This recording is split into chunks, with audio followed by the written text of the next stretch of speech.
우리는 성령이 성령으로 기도하면 천사가 흑암이 천국은 세계는 아멘. 오늘 제목은 미션에 대해 전환입니다. 어떻게 하나님이 우리에게 미션을 또 주셨는지, 또 우리가 어떤 미션을 받았는지, 그리고 또 어떻게 그 미션을 감당할 수 있는지 우리가 또 오늘 확인하는 시간이 되어야 되겠습니다. 그러면서 이방인과 임금들과 이스라엘 자손들에게 복음을 전하기 위해 택한 나의 그릇이다 하는 그 바울이 받았던 응답을 우리 렘넌트들도 받는 그 속에 있어야 되겠습니다. 화면 띄워주세요. 넘겨주세요. 자, 첫 번째로 볼 것은 타이틀입니다. 나는 그리스도가 아니다입니다. 여러분들이 그리스도입니까? 내가 그리스도다 하는 사람 있나요? 아무도 없습니다. 내가 그리스도다라고 말하면은 어떤 사람이죠? 말도 안 되는 거죠. 그런데 세상은 네가 신이 되는 거야. 네가 하나님이 되는 거야. 네가 명상 이런 것들을 통해서 네 안에 있는 신을, 잠재력을 끄집어내는 거야. 이런 식으로 가르칩니다. 근데 성경은 분명히 말합니다. 나는 그리스도가 아닙니다. 여러분들은 그리스도가 아니에요. 요한복음 3장 22절에서 30절 말씀 본문을 가지고 볼 것인데, 이 본문 내용은 이제 예수님이 제자들을 데리고 많은 사람들에게 세례를 베푸십니다. 그러니까 그 동시대에 세례 요한도 많은 사람들한테 세례를 주고 있었거든요. 그런데 점점 사람들이 세례 요한한테 와서 세례를 받다가 이제 어디로 갑니까? 예수님한테 세례를 받으러 가요. 예수님의 제자들한테 세례를 받으러 가요. 그러니까 세례 요한 쪽에 사람이 막 북적북적 거리다가 예수님 쪽으로 막 사람이 이제 막 더 많이 가. 그래서 이제 세례 요한의 제자들이 예수님을 싫어하게 됩니다. 세례 요한의 제자들이 예수님을 막 시기하고 싫어해요. 그때 세례 요한이 제자들에게 이렇게 말합니다. 그는 흥하여야겠고 나는 쇠하여야 하리라. 나는 그리스도가 아니니 라고 말합니다. 오늘 그 고백이 어떤 고백인지 정확하게 확인하고 여러분들도 그 응답 속에 있는 우리가 되어야 되겠습니다. 그래서 나는 그리스도가 아니요 그 앞에 보내심을 받은 자라고 한 것을 증언할 자는 너희니라. 그는 흥하여야겠고 나는 쇠하여야 하리라. 세례 요한은 철저하게 고백한 거예요. 나는 그리스도가 아니야. 나는 그리스도가 아니야. 예수님이 그리스도야. 그래서 나는 쇠하여야 할 것이고 그리스도이신 예수님은 흥하여야 하리라. 쇠하다, 흥하다 이 말을 조금 쉽게 설명하면 쇠하는 거는 이제 점점 더 깎여 내려간다. 흥한다는 말은 더 잘 돼야 된다. 이 말을 하는 겁니다. 넘겨주세요. 자, 첫 번째로 사단의 속임수를 먼저 확인해야 됩니다. 사단이 처음부터 지금까지 우리를 어떻게 속이고 있나요? 창세기 3장 15절에 어떻게 속였나요? 네가 이 선악과를 따먹으면 하나님과 같이 되어 선악을 알게 할 줄 하나님이 아신다라고 속였습니다. 자, 네가 하나님처럼 되는 거야 라고 속인 겁니다. 그렇다면 지금은 어떻게 속이고 있을까요, 사단이? 지금 우리가 미디어 매체, 영화, 드라마, 그리고 여러분들이 접하고 있는 모든 문화들 가운데 어떤 메시지가 녹아 들어가 있나요? 네가 하나님처럼 되는 거야. 네가 선과 악의 기준이 되는 거야. 네 안에 있는 진짜 너의 신을 발견하는 거야. 네가 신이 되는 거야. 넌 너 자체로 빛나. 넌 할 수 있어. 네가 하나님이 되는 거야. 듣기 좋죠? 듣기 좋은 말이죠. 할 수 있다잖아요. 네 할 수 있어. 용기를 가져. 너는 너 자체로 빛나. 용기를 뭐든 할 수 있을 거야. 네 안에 있는 신을 찾아내. 네가 신이야. 이렇게 나옵니다. 아주 듣기 좋은 말이죠. 아주 위로되는 말이죠. 맞는 말처럼 들리죠. 혹하죠. 그런데 이 말이 창세기 3장에 뱀 속에 들어간 사단이 했던 말과 똑같은 말이라는 것을 우리 렘넌트들은 분별할 수 있어야 됩니다. 이 메시지들이 영화, 드라마, 유튜브 등등 모든 미디어에 녹아 들어가 있습니다. 우리 렘넌트들은 이 사단의 속임수를 분별할 수 있어야 됩니다. 넘겨주세요. 자, 그래서 렘넌트들은 절대 불가능을 인정해야 됩니다. 나는 절대 불가능하구나. 나는 그리스도가 아니다라고 했죠. 타이틀이. 나는 절대 불가능하구나. 이게 먼저 인정이 되어야 돼요. 생각을 해봅시다. 과연 내가 신입니까? 내가 신이 될 수 있습니까? 내가 신이 될 수 있을 것 같습니까? 자, 그러면 조금 더 세세하게 질문을 해볼까요? 내가 태어나고 싶은 때와 장소와 부모님을 선택해서 태어났습니까? 여기서 그런 사람 있나요? 아, 내가 전사님은 2001년 8월 2일에 태어났거든요. 2001년 8월 2일에 통영시에서 누구누구 부모 밑에서 태어나야지 하고 태어났나요? 여기 그런 사람 있나요? 아무도 없죠. 자, 그렇다면 내가 죽는 날짜 알고 있는 사람 있나요, 지금? 아니죠. 자, 그렇다면 여러분들 인생 뭐 기껏 해봤자 13년 남짓 살았겠지만 지금 내 인생 내 마음대로 다 흘러간다 하는 친구 있나요? 내가 원하는 대로 다 되고 있어. 있나요? 내 친구가 막 내가 원하는 대로 다 바뀌어. 있나요? 내 부모님이 내가 원하는 대로 다 돼. 있나요? 돈도 내가 원하는 만큼 다 가질 수 있어. 있나요? 아무도 없습니다. 네, 인간은 결코 신이 될 수 없어요. 신이 될 수가 없고 신도 아닙니다. 나는 그리스도가 아니에요. 나는 나 자신을 구원할 수가 없습니다. 절대 불가능을 인정을 해야 돼요. 그리고 내가 나를 구원하지도 못하는데 내가 남을 구원할 수 있을까요? 없습니다. 절대로 없습니다. 자, 절대로 해결할 수 없는 문제가 있습니다. 그 문제가 뭘까요? 죄와 사단과 지옥 배경입니다. 이 문제는 절대로 인간의 힘으로 해결할 수가 없는 문제입니다. 인간은 먼저 죄의 문제를 해결할 수가 없습니다. 죄를 왜 해결해야 될까요? 죄를 지으면 벌이 오기 때문이 그렇습니다. 여러분들 부모님한테 잘못하면 혼나나요, 안 나나요?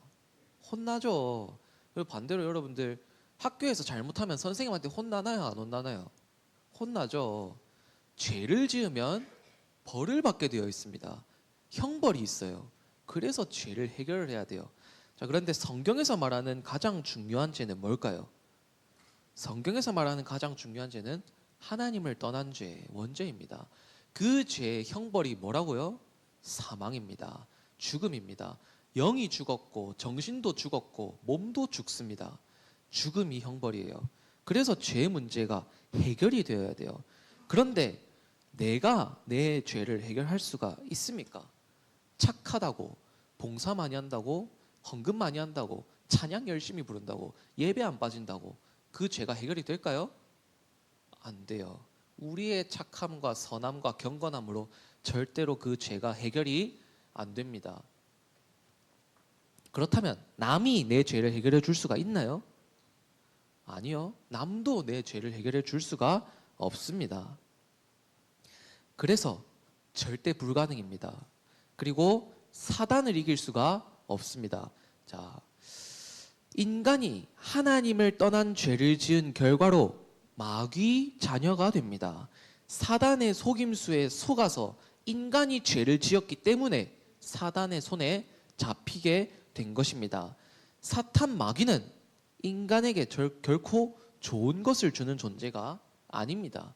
사단은 인간을 저주와 재앙과 지옥으로 끌고 갑니다. 성경은 사탄을 거짓말쟁이, 거짓의 아비, 살인한 자, 이 세상의 신, 이간질하는 자, 대적자, 혼미케 하는 자라고 말씀하고 있습니다. 이 사단을 우리의 힘으로 이길 수가 있으면 좋으련만 이 사단을 우리의 힘으로 절대로 이길 수가 없습니다. 절대로 이길 수가 없습니다. 사단이 주는 12가지 문제 여러분들 아시죠? 마귀 자녀, 우상 숭배, 정신 문제, 육신 문제, 지옥, 후대 문제, 그리고 나 중심, 물질 중심, 성공 중심, 그리고 우상, 미신, 이런 것들 다 저주와 재앙을 해결할 수가 없습니다. 사단을 이길 수가 없어요. 그래서 절대 불가능입니다. 그리고 지옥 배경을 우리 인간이 해결할 수가 없습니다. 하나님을 떠난 인간은 지옥 배경 아래에 놓이게 되었습니다. 그래서 이 땅에서 지옥같이 살다가 죽었어도 지옥에 가는 겁니다. 정신병, 육신의 질병, 귀신 들린 병, 가난, 무능 이런 것들에게 시달리다가 죽어서도 영원한 지옥에 가게 되는 겁니다. 이 저주와 재앙을 인간 스스로의 힘으로 해결할 수가 없음이 먼저 인정이 되어야 돼요. 나는 절대 불가능하구나. 이게 먼저 인정이 되어야 됩니다. 나에게는 한계가 있고 나는 하나님이 될 수 없으며 나는 나 자신을 구원할 수가 없고 또 다른 사람도 나를 구원해 줄 수가 없구나. 이런 것이 먼저 인정이 되어야 돼요. 내 힘으로 해결할 수 없는 문제, 사람의 힘으로 해결할 수 없는 문제, 우리의 힘으로 해결할 수 없는 문제가 있음이 먼저 인정이 되어야 됩니다. 넘겨주세요. 그래야 절대 가능한 복음이 깨달아지는 겁니다. 그래야 절대 가능한 복음이 깨달아져요. 하나님을 믿어야 됩니다. 그래서 하나님을 믿어야 돼요. 이게 깨달아져야 됩니다. 세례 요한이 이렇게 말했죠. 오늘 나는 그리스도가 아니다. 예수님은 점점 더 잘 되셔야 할 것이고 나는 점점 더 약해져야 할 것이다. 이 고백의 의미를 여러분들이 깨달아야 됩니다. 이 고백이 여러분들의 고백이 되어야 됩니다. 그러면 세례 요한이 한 고백을 가지고 오늘 예수님이 어떤 분이신지 확인해 보겠습니다. 요한복음 1장 29절에 보면 세례 요한이 이렇게 말합니다. 보라, 세상 죄를 지고 가는 하나님의 어린 양이로다 라고 말합니다. 고백합니다. 자, 예수님은 십자가에서 우리의 모든 죄를 대신해서 피 흘려 죽으시고 부활하신 그리스도이십니다. 그리스도께서, 예수님께서 십자가에서 우리의 죄를 대신한 영원한 피 제사를 드리신 겁니다. 예수님 이전에는 누가 그 피 제사의 제물이었나요? 어린 양. 그래서 세례 요한이 이렇게 말하는 겁니다. 보라, 세상 죄를 지고 가는 하나님의 어린 양이로다. 이제 우리가 더 이상 양 잡고 피 제사 드리나요? 아니죠. 이제 예수님을 그리스도로 믿고 영접한 우리는 죄 문제에서 완전히 해방되었습니다.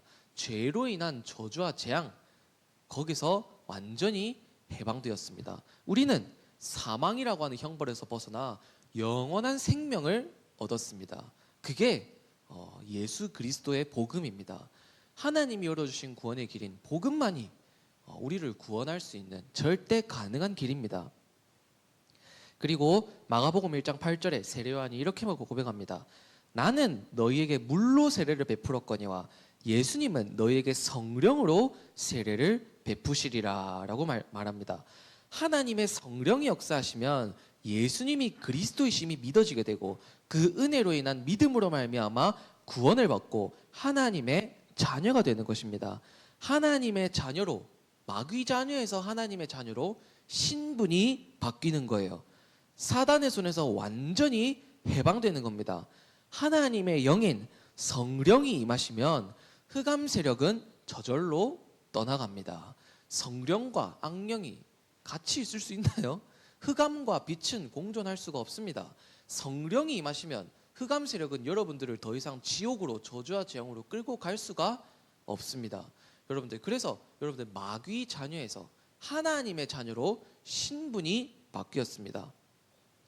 그리고 마태복음 3장 16절에서 17절 말씀, 예수님이 세례 요한에게 세례를 받으실 때 하늘이 열리고 하나님의 성령이 비둘기같이 내려서 예수님 위에 임했다라고 하면서 하늘에서 소리가 들립니다. 이는 내 사랑하는 아들이요 내 기뻐하는 자다라는 소리가 들립니다. 자, 보좌의 축복이 임한 거죠. 무슨 문? 하늘 문이 열렸어요. 그리고 소리가 임합니다. 이는 내 사랑하는 아들이요 내 기뻐하는 자다. 여러분들, 이제 예수님이 그리스도이심을 믿고 영접한 자는 지옥 배경에서 벗어나서 천국 백성이 됩니다. 천국을 다스리는 왕이신 예수님을 믿고 영접하는 자는 천국의 왕이신 예수님의 통치를 받는 천국의 백성이 되는 것입니다. 이 땅에서 보좌의 축복을 누리면서 살다가 죽으면 어디 가나요? 천국으로 이사 가는 겁니다. 보좌의 축복이 여러분들의 것입니다. 그래서 절대 불가능합니다. 여러분들은 그리스도가 아닙니다. 사람은 여러분들을 구원해 줄 수 없습니다. 나도 나를 구원할 수 없습니다. 절대 불가능합니다. 죄와 사단과 지옥 배경에서 해결할 수 있는 길이 없습니다. 그래서 하나님이 우리에게 열어주신 구원의 길이 뭐라고요? 예수 그리스도입니다. 복음만이 구원을 받을 수 있는 절대 가능한 유일한 길입니다. 이것을 먼저 알고 묵상해야 합니다. 넘겨주세요. 자, 미션의 대전환입니다. 주께서 이르시되 가라, 이 사람은 내 이름을 이방인과 임금들과 이스라엘 자손들에게 전하기 위하여 택한 나의 그릇이다라고 바울이 아나니아를 통해서 언약을 받습니다. 자, 미션의 대전환이 뭘까요? 넘겨주세요. 자, 세계복음화도 누가 하는 걸까요? 내가 하는 게 아닙니다. 전도와 선교의 주체 좀 어려운 말일 수 있는데 전도와 선교를 누가 하시는 걸까요? 하나님이 하시는 겁니다. 우리는 그 일에 쓰임 받는 거예요. 하나님이 하시는 전도를 우리는 보는 겁니다. 그래서 전도와 선교도 내가 하는 것이 아니에요. 내가 할 수 있는 것도 아닙니다. 아까 전에 말했듯이 내가 또 다른 사람을 구원해 줄 수 있나요? 아닙니다. 내가 구원의 길을 완벽하게 잘하면 그 사람이 설득돼서 믿는 건가요? 아닙니다. 여러분들이 진짜 대학 교수급의 논리를 가져와서 복음을 설명한다 해도 성령이 임하시지 않으면 절대로 그 복음을 믿을 수가 없어요. 누가 임해야 된다고요? 성령이 임하셔야 됩니다. 그래서 전도와 선교도 하나님이 하시는 겁니다. 자꾸 이게 나 중심이 되면 안 돼요. 내가 하나님의 자리에 올라가려고 하면 안 됩니다. 주인을 바꿔야 한다는 말이 그 말인 것입니다. 넘겨주세요. 넘겨주시면 뒤로. 네. 사도행전 9장 10절에서 15절 말씀에는 바울과 아나니아라는 제자가 만나는 장면이 나옵니다. 자, 여러분들 아시죠? 바울이 다메섹으로 가는 길에서 부활하신 예수님을 만나죠. 그리고 바울이 완전히 핍박자였던 바울이 완전히 무너지는, 꺾이는 역사가 일어나게 됩니다. 부활하신 예수님을 만나서. 자, 그렇게 눈이 멀어 있는 바울을 다메섹에서 누가 만나죠? 아나니아라고 하는 제자가 만나서 아나니아가 바울에게 오늘 읽었던 성경 본문, 너는 이방인과 임금들과 이스라엘 자손들에게 복음을 전하기 위해 택한 나의 그릇이다 하는 언약을 전달합니다. 자, 그런데 메시지에서 보통 아나니아가 다메섹에 있었기 때문에 하나님이 바울을 다메섹에서 꺾었다라고 표현하시죠. 조금 더 정확하게 설명할까요? 하나님이 아나니아를 다메섹에 두셨습니다. 하나님이 바울을 다메섹으로 인도하셨습니다. 하나님이 아나니아와 바울을 만나게 하신 겁니다. 이게 하나님의 역사예요. 하나님의 인도인 것입니다. 전도의 주체 하나님이십니다. 전도와 선교 하나님입니다. 아나니아라고 하는 제자에게 바울에게 가서 이 말을 전해라라고 하신 이도 하나님이십니다. 네, 모든 것이 하나님이십니다. 하나님이 전도의 주체세요. 그래서 주인이 내가 되면 전도는 절대 불가능합니다. 전도는 하나님이 하시는 것입니다. 그리고 사도행전 10장 1절에서 45절에 보면 베드로가 이방인 고넬료에게 전도하는 장면이 나옵니다. 자, 하나님은 유대인뿐만 아니라 이방인에게도 복음이 증거되길 원하셨습니다. 자, 우리도 말로 하자면 우리도 이방인이죠. 유대인이 아니기 때문에. 자, 그래서 하나님이 주의 사자를 보내셔서 이방인 고넬료에게 베드로라고 하는 사람을 불러라라고 하나님이 고넬료에게 알려주십니다. 그리고 베드로에게 하나님이 환상을 보여주십니다. 그리고 고넬료와 베드로가 만납니다. 그리고 베드로가 고넬료에게 복음을 전하고 고넬료가 세례를 받는 일이 일어납니다.